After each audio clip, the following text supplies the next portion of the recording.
Iers in de peer maar een leliekwekers in Loon bewerkje, maar het bestrijdingsmiddel methannatrium, ik wil Monam neemt.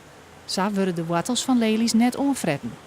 Gewoon omweenende van lelievelden, die als in Oude Maddem, zien ze dat ze daar zoensklachten van kregen ha. Daarom zit het middel nooit ter discussie. De leliekwekers zitten net te wachten op een verbod. Als het verboden wordt, dan moeten we daarmee doen en dan zullen we daar heel erg veel last van hebben.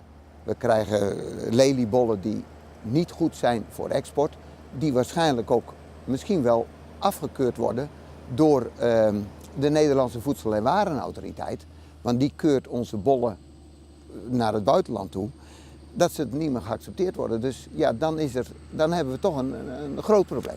De Noordelijke Blombollenorganisatie KAVB hoopt dat het bestrijdingsmiddel tastien bloedt. Want ik poortjerappelboeren hebben het nedig. Een verbod zou grote gevolgen hebben. Ik denk dat wij er belang bij hebben om net alleen nog op Nederlandse schaal er dan uit te zien, maar op Europese schaal. Want anders zal ik, dat zal voor de poortjappelteelt krijg gelijk wijzen, dan zie je ze op een gegeven moment toch naar plakken, werd het nog wel mooi.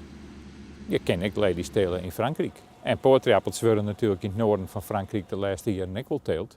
En als men hier net mee kent, dan zie ik het men een oor paard.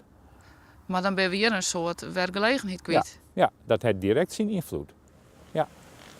Leliekweker van Stee uit Boil was zijn bedrijf net zomaar op Jan.